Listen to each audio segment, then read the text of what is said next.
All right, so last time, what was going on last time? Hey, what's happening, people?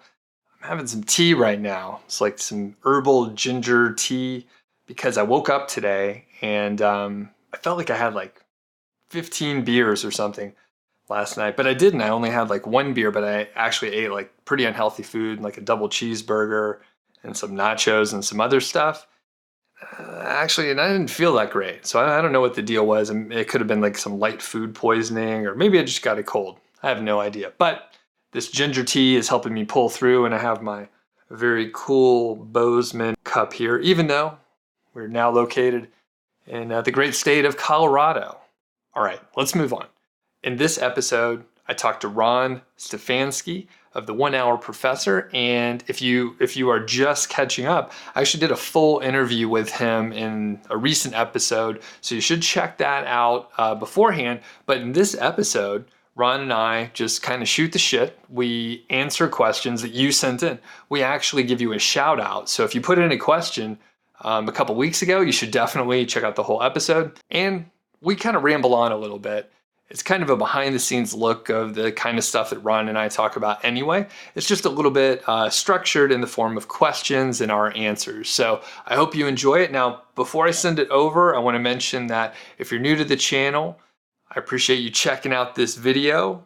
You should check out other videos. And if you like it, please subscribe, hit the bell for the notifications and all that kind of business. I'm glad to have you, and let's go get to this interview right now.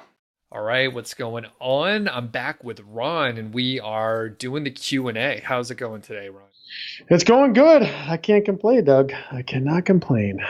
So we are looking at questions that people asked on YouTube. So thanks, everyone, for putting in the questions. I'm going to try and give everyone a shout out. And this is Ron's second episode. And if you missed the first one, go back. We talk about Ron's history, how he's doing really well business-wise now, and how it was a struggle.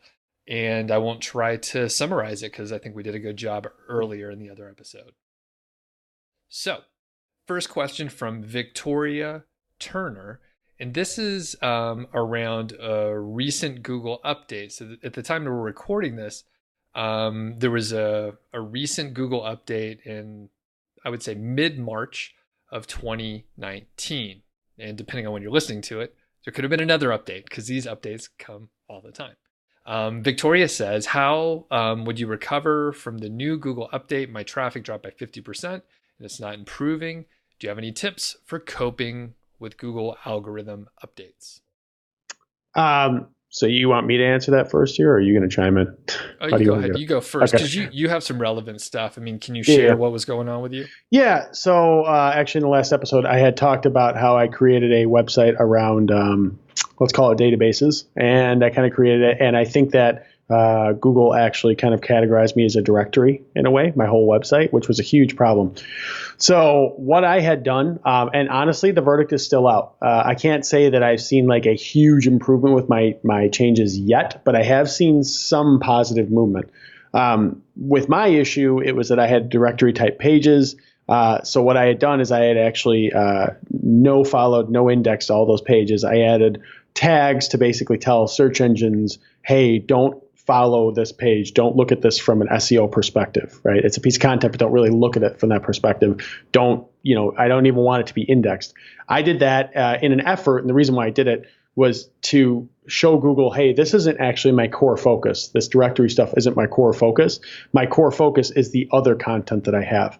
And by doing that, in that case, I've started to see my other content that I wanted to rank start to lift in rankings. Not huge significant gains, but there's definitely been positive momentum going that way.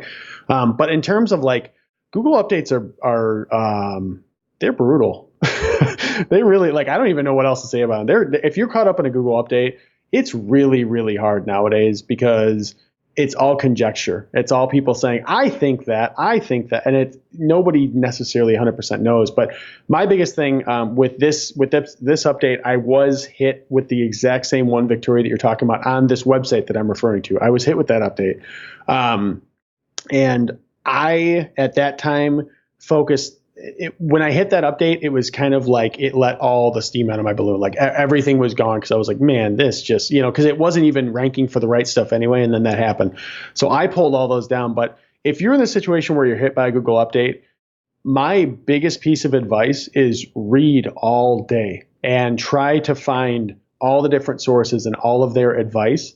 And try to see any and everything that you can pick out from all those different sources that are talking about it. I think this update, if you're wondering, I think it was called Florida 2.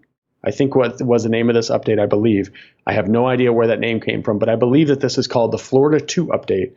And just look around and see what people are saying, because usually when an update happens, the first thing I'll say is I reacted really, really quick in my situation because of the external issue of not even ranking for what I wanted. But usually when a Google update happens, stop. Don't panic. Don't freak out. Don't do everything, because there was the, Doug, I'm sure you're familiar with the EAT update, the one with the authoritative. A lot of websites got hit super hard by it, and now a lot of them are climbing right back up the rankings. So understand that Google isn't perfect and they adjust things. I would say first thing is stop. Don't panic. Give it at least I'd say probably a month to see where, if it bounces back or organically by itself. But otherwise, I just look at all the other people out there, see what they're saying might be the cause of it, and try to, whatever their advice is, it just depends on what the update is, whatever their advice is, start to implement some of those things across your website. Look at what you're doing and really think about it. And then usually if you think about what you've done, in my opinion, you'll know there's probably something that you've done, if you really think about it hard enough, that maybe you shouldn't have done. Like that one thing that you were like, well, I should, I'm going to do this. This is the easy way. And then all of a sudden you're like, well, maybe I shouldn't have hired that writer for super cheap. Maybe my content isn't that great, or maybe I shouldn't have done that link building tactic because it was a little, think about that and then go to that. So That's my advice for it anyway. Cool. So I was going to say certain portions of what you said, I was like, I 100% disagree. And then other portions, you got close to what I think. Now, I think you should be calm. You shouldn't be reactionary. You should wait to see what's going to happen. You talked about going out and reading everything that you could. I think there's a lot of charlatans out there. A lot of people don't know what the fuck they're talking about. Yep. I don't know. It is all conjecture. No, I'll agree. It is all conjecture. Yes, I'll agree with that. I guarantee, right? You could find examples that contradict each other with real data out there. And if you analyze it, then you have some biases, confirmation bias, and probably some others that will lead you to the conclusion where either you're going to read something, you're going to agree with it, and you're going to implement it, or the opposite. So you just end up kind of misguided, and you're like, well, I just don't know. And then you end up confused. And I think some of the questions are relevant to that. So wait to see what's going on. I think if you get information, right? Make sure that your sources are good. But I could point out that medic update, the EAT update in the, I would say August, September of 2018 period. I got questions on that for about 6 to 8 months before I said anything about it. And then I did a little more, research at that time. There was a little more data. And then I wrote what I thought was more informed. But basically, I don't cover any current events because I don't want to be part of the charlatan group, basically. Yeah. Yeah. And one thing I'll say to that, when I say review the sources, what I mean is wait a little. Like if someone comes out the next day and says, here's how you can recover, they are lying.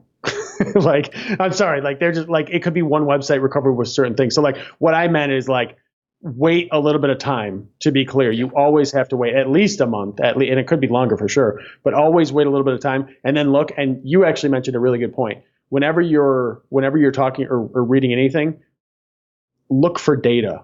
Don't look for opinions. Do not look for opinions. Look for someone who says, we tested X, Y, Z. We tested this. We saw a 20% drop increase in the. Look for hard numbers and data and maybe even screenshots, because if you go the wrong way, it can hurt you. But my thing was with the medic update, at that point, a lot of people talked about oh my God, you have to have a profile and you have to have authority and you have to be an individual that has credentials. I did that. I took that to heart and I didn't get hit by that update. Mm-hmm. But what I did then is I thought, okay, maybe there's some truth to this. let me go back to my websites and make sure I'm putting down credentials. I'm making it clear that this person is an expert. Let me hire a writer that is very well, or I'm sorry, an editor that is very well credentialed. So I can have my writers be kind of cheap, but my editor is really well credentialed. And that individual, if it goes through them, Google will have that trust. Did it help my websites? Did it help or hurt them? No, it didn't do anything. But I would rather learn something from that update, understand something Google might be looking at, and make the improvement anyway, because if they ever come to me later in the future, I'm in good shape. So yep, exactly. And actually I did that as well, where it was like, okay, I wasn't, knock on wood, like thank goodness I've had like no major issues with any algorithm updates in years. And basically after the EAT stuff came out, I was like, how can I, add some more authority to it? yeah, Now, give a little more oomph. Yeah, yeah. exactly. And I think, part of that is like having links, right? Going back to the link building thing. Yep. The people that I know that have sites that got hit usually didn't have a strong link profile or any links at all, right? Yep. Maybe they were making, good money, a few $1,000s a month, but they had no links. They weren't reinvesting to get links, and it left them vulnerable, I think. Yep. So, yep, I'd agree with that. next question from Jeff LaCroix. I'm going to say, do you speak? Is that French? Do you know how That to looks say like that? that looks like LaCroix to me for sure. LaCroix? I can't see it being LaCroix. Yeah. So I didn't take French yeah. Anyway. So Jeff's question is about competition in links. Most of my competition has very basic old short content, but massive amount of links, like 30,000 links going to one page. I did try and clarify to ask if that was 30,000 links from different domains or 30,000 just straight up links. I don't know the answer. I built a foundation of, quote, good content. Should I continue building more content, or should I build links knowing it will take years to get that many? If there's pages with 30K links, those are some really strong pages on the internet. Let me just say, like, if they're actually from all unique domains. So I think that there might have been a little bit of a mix up there. Maybe not. Maybe that is what they have. But in my personal, if you have it depends on how you define a foundation of good content. How much, I feel like that's so subjective. Like, to him, a foundation might be 5 good articles. It could be 50. I don't know the answer to that question. But I would personally say, you say most of your competition has very basic old is a key word there to me, short content. So old and short, but massive amounts of links. I think what you need, I would say at this point, if you've really built a good foundation, I wouldn't know fully unless I actually talked to you and found out what that was and how you defined it. But if you really have that and you think that you've built better content and you're not seeing any movement in the SERPs and you're like on page 2, 3, 4, I would absolutely, at that point, me personally, I would recommend that you build some links. The key to there is you don't need to follow what they did. You're saying if they do have, in fact, 30,000 links, it's not always about the quantity. The quality is really important. So if you build 5 to 6 really, really good links, like a domain rating of, I'd say probably like over 40. If you build 5 or 6 of those to your website, and then maybe have like a few other no follow links just through blog comments, like just to kind of diversify your link profile. You don't want to do too much of it, but like, if you have some of that and you have some of it, you're just going to start signaling to Google that, hey, I'm authoritative too, and I'm good too. And then if you can actually get yourself to the first page of Google, whether any of the positions, adjusting your title tag to try to increase the click-through rate, to make it like it's better than your competitors. Hopefully that's relevant here. And you can increase your click-through rate and you can get people there more often. I feel like that can drag you up and you can then compete at that level. That's my take on it anyway. So I think, I generally agree with what you're saying, Ron. With the details missing from this question from Jeff, which Jeff, feel free to pepper in more details.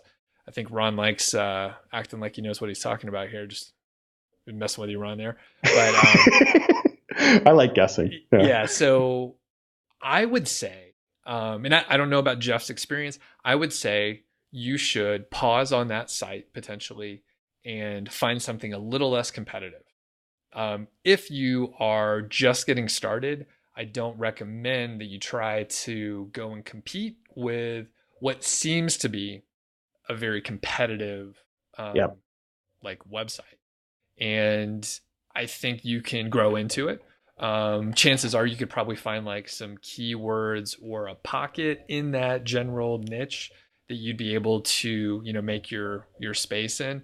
Let me just give a quick example. So Ron and I both have internet marketing sites, right? Internet marketing is filled with internet marketers and it's very competitive. Yet Ron and I were able to carve out our spaces in the blog area, the blogosphere, in like 2014 when it was really saturated. I mean, it's still saturated.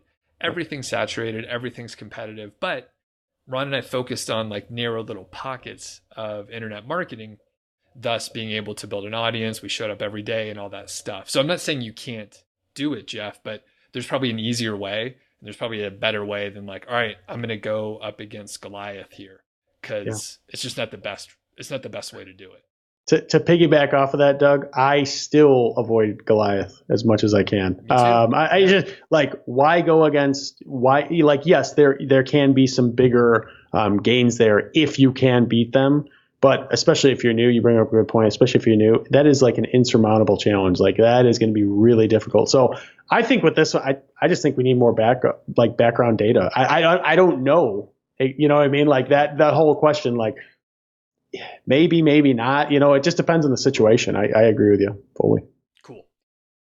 Josh Brown says, and we kind of covered it earlier about going from 5,000 to 34,000 just in 1 year. It was basically through hard work and dedication, right? Yeah. And revenue stacking, finding new sources of revenue, finding looking at my niche and saying, what else is it that I can do to make more money? And then I did after that. And if you're wondering how I keep growing, now that that's pretty solid and I've done that revenue stacking pretty well, I'm diversifying. I'm creating other entities and trying to plug that in. And, they may make $500 a month, but I'm more excited about that $500 than I am about the, 15,000 from my other website. Cause I know it's momentum and it's a website that's growing. So that's a big thing. Can you give a quick example of the revenue stacking? So the main basis is AdSense, right? Yeah. For my websites, because of the type of website that I have, my main revenue driver starting primarily is going to be AdSense. Okay. So I start with AdSense and then I start to think about kind of what I'm sure many people do with the Amazon type of websites. How can I throw in some affiliate stuff? Right. And in any niche, there's always going to be some type of affiliate thing. It might just be an ebook training them on something, something like that. And then I start to write, and then I write a post for that. And then I see, oh, okay, I wrote a post for that and I got a few conversions.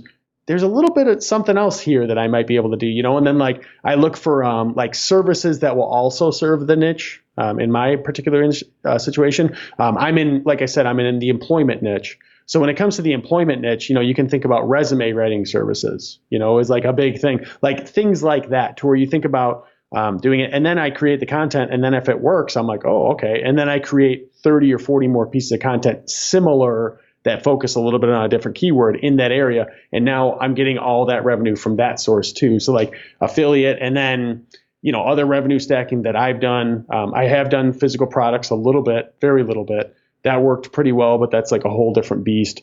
And then you can get into digital products. I've done that before quite a bit. I think Doug, you do that yourself. I think that's a great business model. You have to update the courses and stuff once in a while, but you have full control and you have a full audience there. So yeah, just revenue stacking, just finding out ways to make more money with what you have instead of starting something new. That's how you really grow. Once you start getting something and it's going good, if it's where it is, don't look at it and say, oh, okay, it's done. Now I should move on to a new website. Look at it and say, how else can I get more out of this? That's really big. Nice. And next two questions we kind of covered a little bit, but I want to give people their shout outs. So we got Lachey Lewis, Federico De Lorenzo. Awesome name there. Yeah, that is. Awesome name. Yeah. And it's generally around motivation. You're really slow at the beginning, the first couple of years, you're losing money. Why did you believe in this site? Why do you believe that you can do this? So I'll go back to my first website and my first website. It was a situation to where, because I had tried so many things and failed, or I failed once and then stopped. And I was like, oh, that's not going to work, which is honestly kind of dumb. There is a point to where you do need to stop if you've tried multiple things and nothing is working. But I think when you start something, understanding, especially with a website, it's going to be super slow in the first 6 months. It's just going to be. You are not going to win in the first 6 months. And if you can't go through that in the first 6 months, don't even start. Like, you need to understand that in the beginning. But when it seems slow and you're working through it, for me, that first website was, I genuinely built it just to help people. So when I would get down, or like it was slow, or I was kind of down and out, like demotivated by it, I would always think there's one individual sitting there at home that is really looking for this and really wants this information.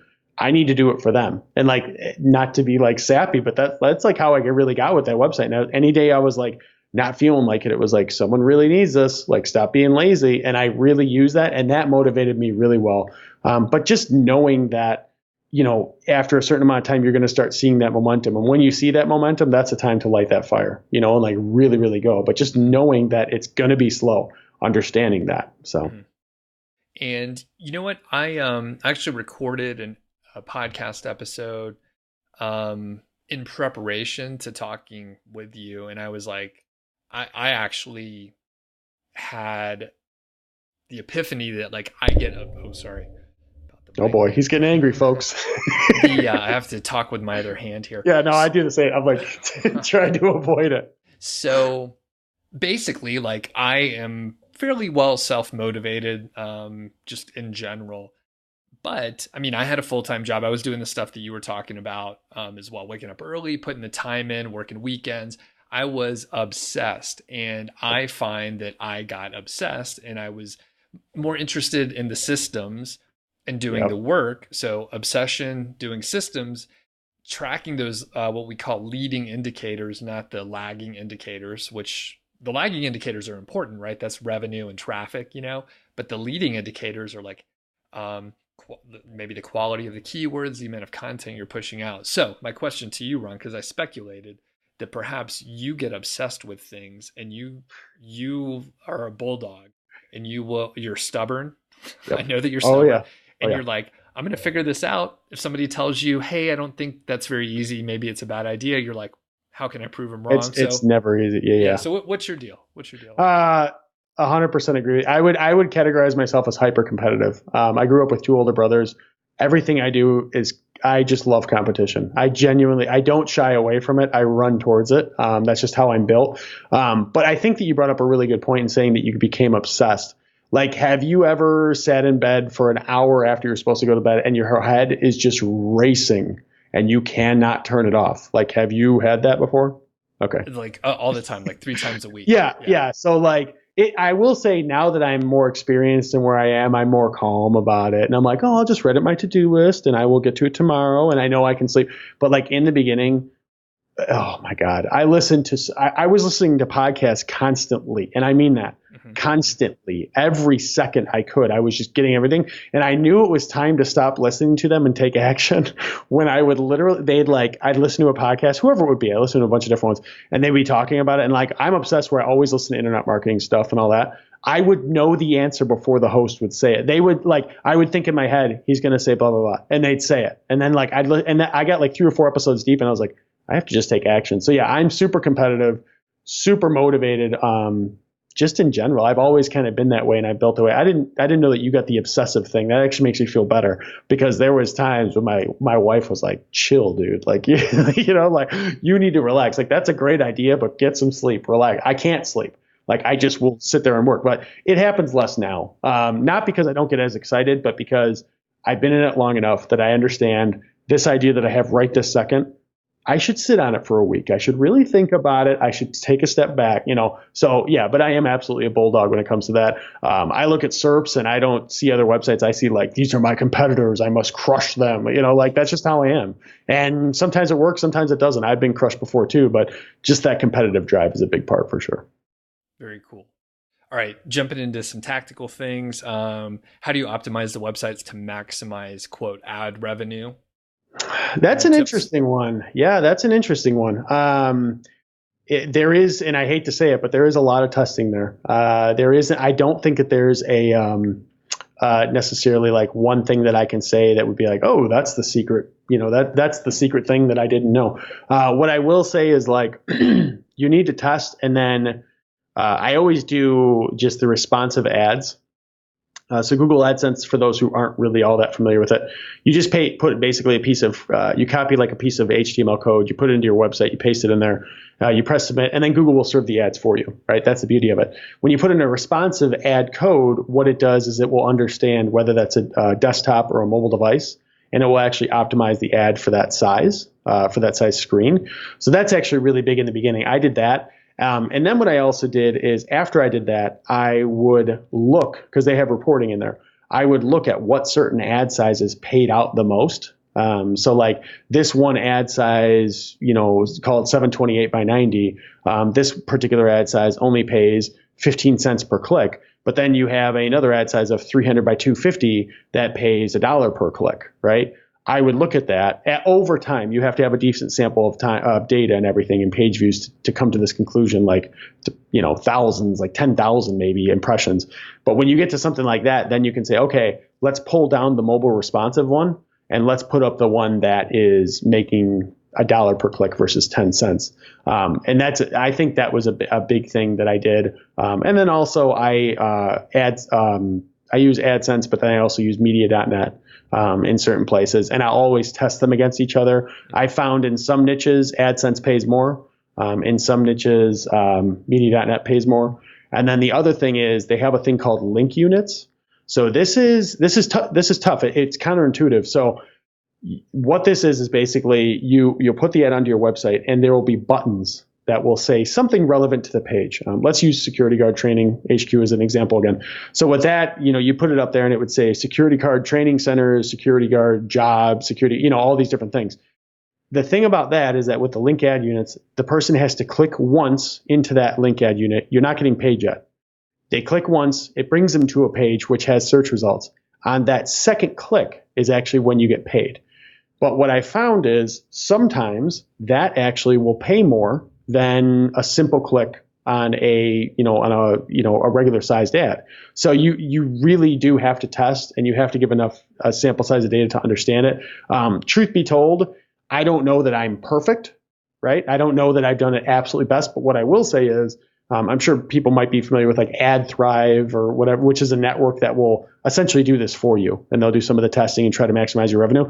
I actually reached out to them and applied. They came back to me and said, hey, you know what? It doesn't really make sense. We're not going to be able to get you enough gain to justify this, which was pretty refreshing to me because it's like, okay, I must be doing a pretty decent job. Like I don't think I'm perfect, but I must be doing decent. So it really comes down to testing. There is no silver bullet. If you're just starting with AdSense and you're wondering, throw an ad up, one of the things that I'll do in the beginning of a website, I'll look at, and it depends on what your monetization strategies are. But if you have informational content, usually AdSense is great for informational content because there's not too many calls to action except maybe like a hyperlink or two to like a review post.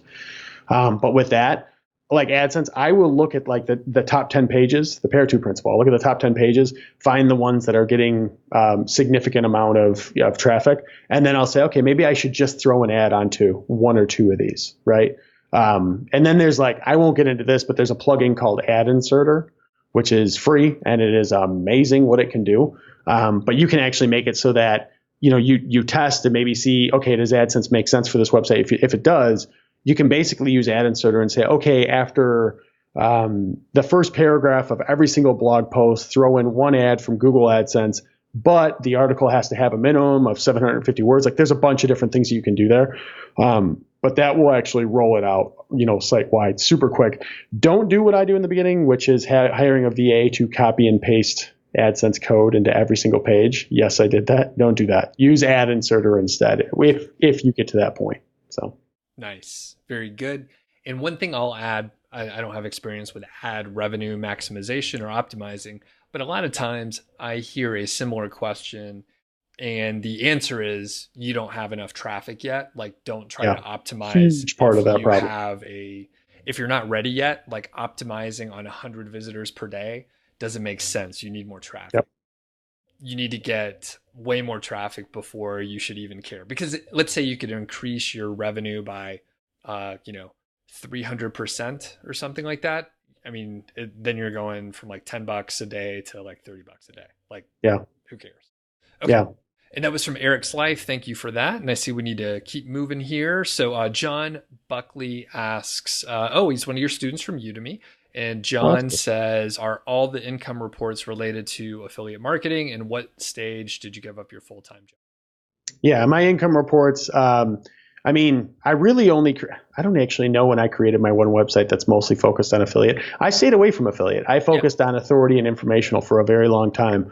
Most of my content or most of my income reports, they're focused on, I mean, it's revenue stacking. So it's like AdSense has always been the primary, but I'm actually moving a little bit away from that, and I'm getting other sources that are making just as much, if not more now. It took a lot of time to get there, but like, yeah, it's AdSense. I do have affiliate in there though. Anytime that I can throw it, because I believe in revenue stacking, so I'll throw it in whenever I can. So whatever it is that comes up in those income reports, there's a bunch of different income sources. What stage did I give up my full time job? I actually have a post that I wrote the day that I quit my job, and I did it almost like a diary because I was like, I want to remember this, and it is awesome to look Yeah, back yeah. at that Oh, that's because cool. We'll it's put like that me. link. Yeah, it's Yeah. like me talking about how like I'm so scared, I'm scared shit. Like, oh my god, like it was like super dramatic. But at the time, I mean that's a real you're really going against the grain of everything. So for me, I believe it was. I talked about in my last interview how the website had gone viral. I think it was a month or 2 months after it had gone viral, and I had built a few links, and I started to see an upward trajectory. I think that's about what it was. So it was like, yeah, I was making like, I think it was like $300 to $500 a month for my one website. And I was like, dude, I just need to jump. Like, I just really need to do it. And I had a savings account, and I had money saved up and everything. But yeah, that's when I did Cool. it. All right, moving on. We have Kareem Mohammed asked a question. Actually, I may tackle this one because it's more like my sweet spot. But so Kareem says, I'm in a niche where all the products are similar to each other. And when I write a review, I feel like I'm writing the same article for different products. What could I do about that? How can I differentiate between similar products? And I would say you probably should check out your competitors and see if you could come up with anything. I'm not sure what else to tell you. I mean, if things literally are similar, let's use beer for example. Like there's a endless number of IPAs out there, right? Ron, you a beer drinker? Yeah, yeah, All right, yeah, absolutely. Yeah. cool. So like, there's so many out there, but you can really hone in on the minute details that are different. And Hmm. if you care to get that detailed into it, then you just have to write more details about it. Now, I'm not sure what to tell you. I mean, I don't know what the product is, but I mean, let's say it's brooms. Well, there's only so many things that I mean, they got your bristles on there. Yeah. I don't even know. You got a handle. I'm not even sure what things you can get into, but I mean, look at cars for example. Like, there's a lot of cars that they're super similar, but people find a way to differentiate them. So yeah, I don't know what to tell Kareem here. Just work a little harder. I don't Yeah, know. I mean, no, I mean, I'll give and this definitely is my sweet spot. Like, I would Doug's advice for sure over mine. But when I'm looking at this, I'm thinking you're never going to have. I mean, no matter what the product is, they're all going to be similar. They're always, always, always going to be similar. There's just going to be a few small, small, small differentiators between them. Usually, that would be like a situation where you'd write like, okay, the three things that we are reviewing this on are how comfortable it is, how expensive it is, and whatever the third thing is, and then give your rating, and then explain why you're giving that rating. Like, yeah, differentiating between similar products. I mean, I think we really need to understand what the product is. I'm sure he doesn't want to, give up what that is, obviously in the comments, but like that's a big problem with that. You don't know what the product is, but they're all going to be similar in every single niche. It's always just, maybe this one's better for these individuals because of this Mhm. thing that it has. Yeah. Like it's hard to differentiate always. So And well, I'll give one more quick example and then we'll move on. Keyword research tools, right? So let's use examples we can talk about. So we threw yeah, out like different tools earlier. There's a bunch of them and they basically do the same thing. I mean, they're yep, drawing data from the same sources and then they're interpreting it through their own algorithm. They're trying to pepper on additional features, additional data, and useful things. Whether they're useful or not is up for debate, but yeah, there are like pieces, and they call it different things as keyword difficulty, keyword competitiveness. yeah. There's another keyword difficulty. There's some other metrics, but basically it's all the same It's all data, the same just thing. Yeah, reshuffled Yeah. And if you go out and you try and find reviews on those products, or you look at the materials from the companies, they will pitch it or try to pitch it in a unique way. So Yep. who knows? Yeah, All right. it's hard to find true, like, something that's completely just blows everyone else out of the water. That doesn't happen that often. They're usually going to be similar. So Yeah. it's just a reality. Cool. Next question is from Josh Brown, and this is about improving content that's older and just needs to be updated. So I've actually been doing an experiment, which I'll be sharing the results pretty soon on the blog, probably a video and all this stuff. But in my case, I updated about I think it was about 10 articles with a service specifically, so they do it for you, and then just overall from month over month, and I've had 1 month to let it soak. My traffic on those pages went up by like 12.5%. And then year over year, it's like 25%. So I was looking at basically April 2019 to April 2018, and it was up 25% on these 10 posts, which is, yeah, obviously that's significant. Yeah. Like Yeah. if you can imagine it across a lot of posts. So it was fantastic for me, and it was around just re-optimizing around certain keywords using real data from the Search Console.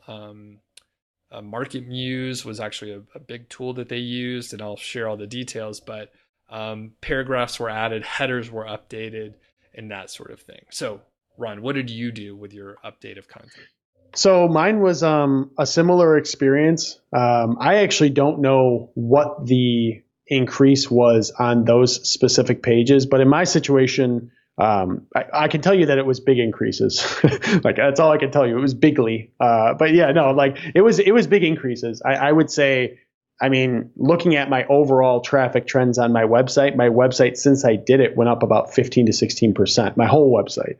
And I did what you did. You know, I chose a specific few, but I think the key to that first is, get the URLs and look at the ones. For me, it was like these particular top visited pages from this current 3 months versus the last 3 months.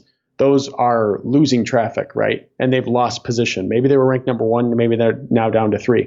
So I focused on the ones that were really going to make them an impact. You know, I didn't just randomly choose them. And I know, Doug, you did the same thing. So knowing that, after I did it, I did something similar to what you're saying. I mean, I just went in, I looked at Google Search Console, I found other things very closely related to what I was writing that I may have not even mentioned previously.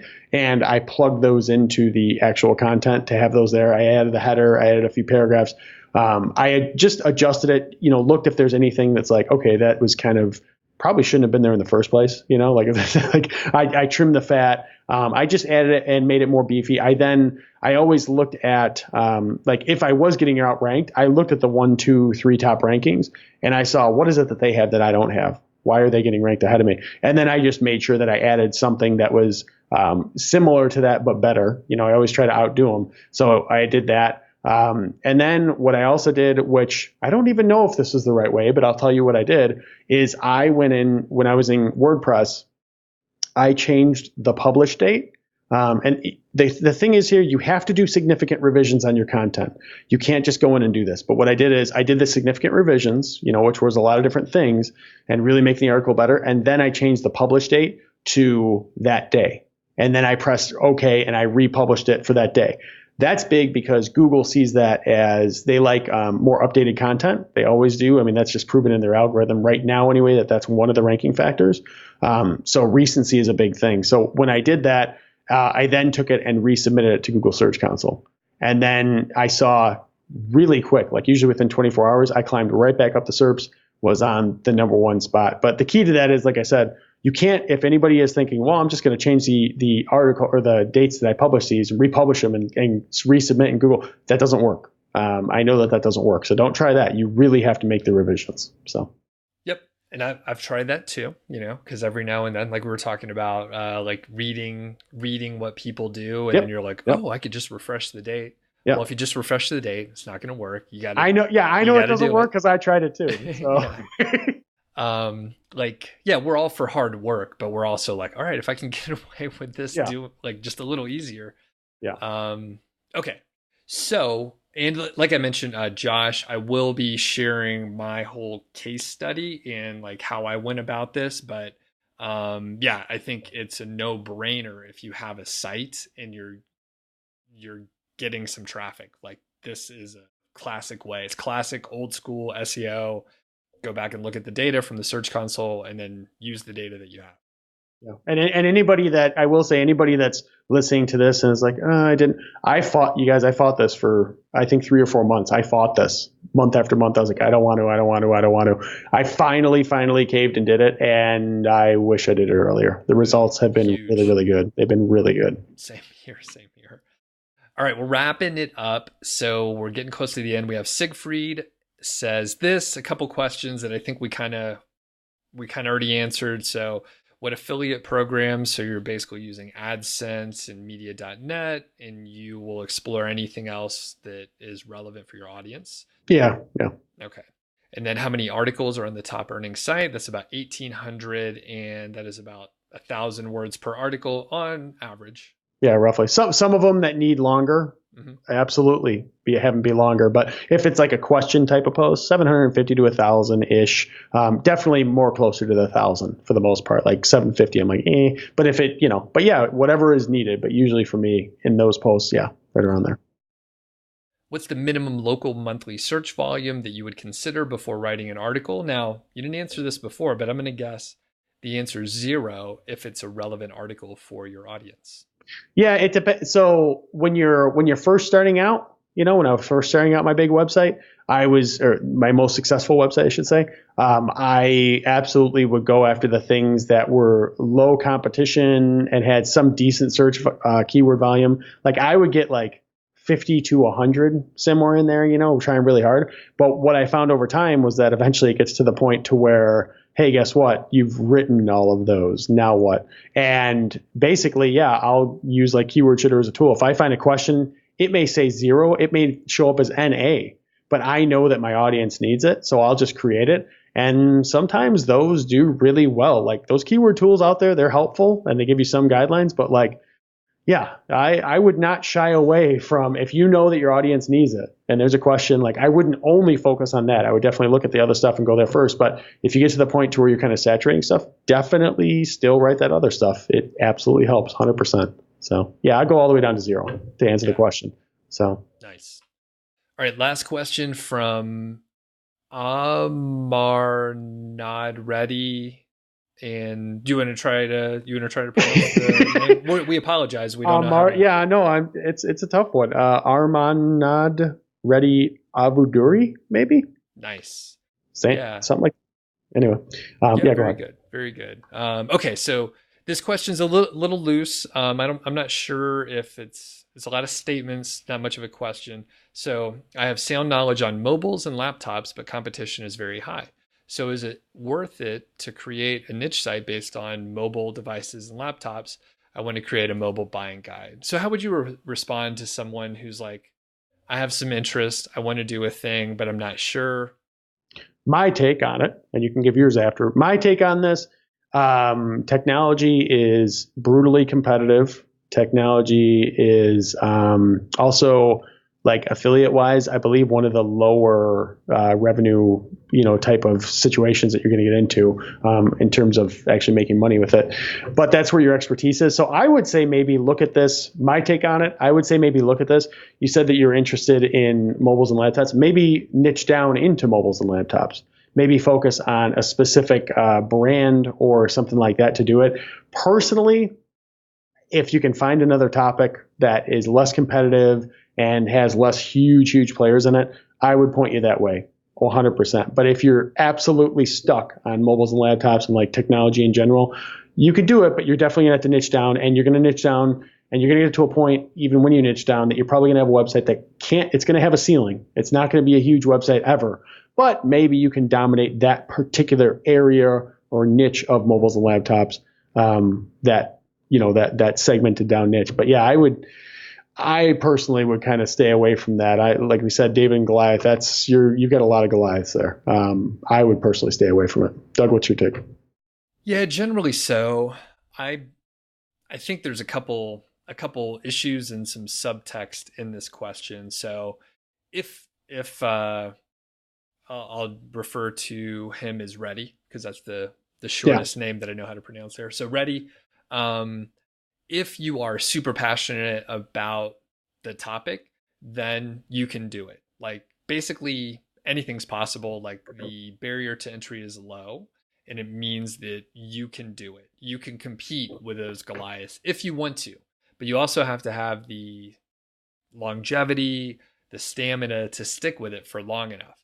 If, like I mentioned earlier, if this is your first attempt, I would suggest that you find something less competitive. Ron brought up a good point, just the monetization, like percentages as far as commissions. Generally, those are lower. Additionally, especially for laptops, it's a higher price point with a longer time frame of like a buying process, the buying Yep. cycle. So it's going to have a lower conversion rate, basically. A more expensive item with that people don't buy that often, it's going to be a lower conversion rate, and it takes them a while to figure it out. So you have all that in play. Now, the other thing with tech, which I generally stay away from, and health as well, but tech has new items all the time. And if you're into it, that's great. You want to get all these new devices, you want to like write about it, you're into it, cool. That's fantastic. It's great for you. You're always going to have new content. There's always more opportunities, right? Even though there's a ton of players, if you happen to be on the cutting edge, that's great.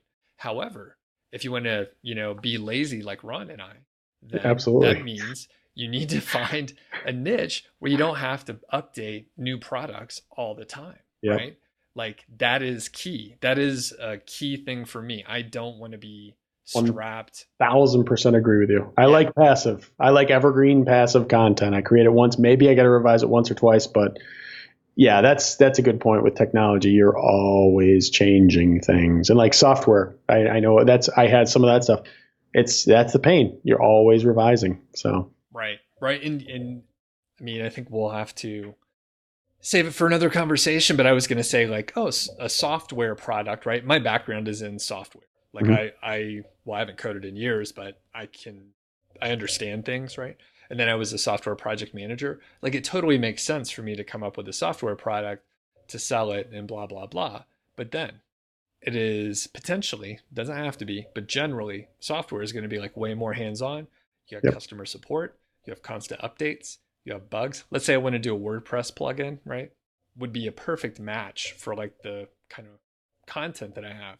But WordPress comes out with new stuff all the time. There's Mhm. conflicts, there's all this stuff.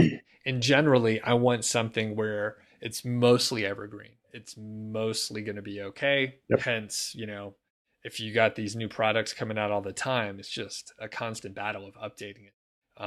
And that's not what I'm into. Yeah, So, and I think it goes back to the whole thing with tech too. If you're in tech, like that's a perfect example, a WordPress plugin. Let's say you write a review in that WordPress plugin, and then guess what? In 2 weeks, they come out with a huge update, totally changing the interface, totally change. Guess what? Now you have to go back to your article. You have to revise all the screenshots. You got to do re-recordings of everything. You know, talk about the new features. That's frustrating. That's not what I'm lazy. Like you said, I don't think that's a bad word. I mean, I'd rather work smart than hard, and I like evergreen. That's, so. right, right. That's funny. You reminded me I have a post like that on Niche Site Project that I need to go update because the plugin is updated. Yeah. Oh, Great. I have a More bunch of work. those, but I've just been focused on my other websites. I've been too lazy to do it. But that's the thing. That's a problem with that. Yeah, right So on. All right, Ron, any parting words, any words of inspiration for someone who maybe they're thinking about starting their first site and they're not quite sure? just do it. Stop wasting time. Like you should make an educated decision. You should listen to podcasts. Doug's podcast is great. I actually personally listen to that. Not even just giving him. I'm saying it because he told me about it. I was like, oh, I'll probably listen to this. I like it when I still listen to stuff with people who are only making, and I say only because I've been here for a while, a couple $100 a month. There's always stuff to learn, right? There really is. Even for me, even for Doug, anybody like Pat Flynn too. He's like top, top, top. He's still learning plenty. There's always something to learn. So like always be willing to learn. But like the biggest thing is just, learn to a point. Like maybe you set a goal and say within 30 days I'm going to listen to all these podcasts, I'm going to read all these blogs, whatever. But at the end of that 30 days, I'm going to start, because you will never learn anything more than when you fail. Like when you fail, Don't consider it a failure. Fail and then realize you failed. Think about what it is that you did wrong. Understand that. Don't make that mistake again and try again. I did that. Doug, I'm sure you've done that. I've done that probably 15, 20 times before I actually hit anything that was decent. So that's a big thing to understand. You just need to start. And when you fail, not if you fail, but when you fail, understand why, and then keep trying to move forward with it. 100%. And I'll add one little amendment there and just say, try not to switch things too often, because you'll make new, different mistakes in the different business model. So it doesn't mean you can't pivot and do something different, but if you're trying to create a informational site that makes money with AdSense and it doesn't quite work out, and then you move over to drop shipping and that doesn't work out, and then you move over to Kindle publishing and you make a different mistake there, you're just going to feel like a failure. And it's not going to. So you got to kind of stick with something for a little while so that you can take advantage of your failures and your learning, so you could actually show that you've learned those things. So, yeah. And when I say failure and switch, what I'm meaning is even like when I say switch, I'm referring to even the same project that you've been working on, right? Like you write a piece of content, you think it's going to kill it. It does nothing. Okay, well, why didn't it do anything? Why didn't it go well? What is it that you could do to improve that for the next time? Still stay within that project. I don't think you should really ever start any project unless you're willing. At this point, I say about a year. If you're not willing to put in a full year of work into that one project and not quit on it, I don't think you should start it, because a lot of stuff takes at least 6 months to get anything going. So like that's my take on it. Like you really have to be vested and be willing to have a lot of failure, and eventually something's going to work. You just have to stick to it. But yeah, if you fail one part in it, kind of switch up your strategy, understand what you did wrong, and then keep going on that same project. Just change it up a little bit. So awesome. It's been a pleasure, Ron. Thanks so much for absolutely, Doug, all your knowledge here. And yeah, everyone check out 1 Hour Professor, and I'm pretty sure I'll be able to convince Ron to do some more episodes. So send in questions, leave more questions for Ron, and we'll keep shooting the shit here. Yeah, absolutely. Well, thanks, Doug. I appreciate it. It was great being here. Thanks so much. Hey, good people. Thank you for sticking around for the full episode. I think long form is great. I kind of prefer long form, even though I realize that on the YouTube platform, I mean, people are distracted. It's like, 6 minutes for a video, 10 minutes for a longer video in a lot of cases. And it just depends on what you're into. So if you hung around for this long, you're probably working, you're probably at your job, and you're watching or listening to this episode, which I appreciate. And I want to give you a little update. The tea here, this ginger tea, did help out. I'm feeling a little bit better. I'm still going to get some rest today for the people that care. I'm going to go, or I'm probably not going to go to the gym. I typically try and get the blood flowing and all that stuff, and, burn some energy and all that kind of business. Typically I sleep better when I go exercise, but today I'm just going to give my body a rest, and hopefully it'll pay off, and I'll feel much better tomorrow and for the weekend. I'm recording this on a Thursday, so the weekend's coming up. I would hate to blow the weekend by being sick, So anyway, thanks a lot for checking it out. And as I mentioned before, if you're new to the channel, have a look at some of the other videos, especially if you enjoy some of this long form like discussion. If you like the spoken word, check out the podcast, The Doug Show. I sort of rebroadcast some pieces of content, not all, but some pieces of content. I just want to give you a heads up on that. You can find it on most directories, most podcast directories. It's on Spotify. It's on iTunes, of course. It's on the Google store. It's on some of the other ones. And if you happen to use a more obscure directory, that's cool. I appreciate that. You can just go to doug.show, and all the episodes are available there. So everyone have a great day, and we will catch you on the next episode.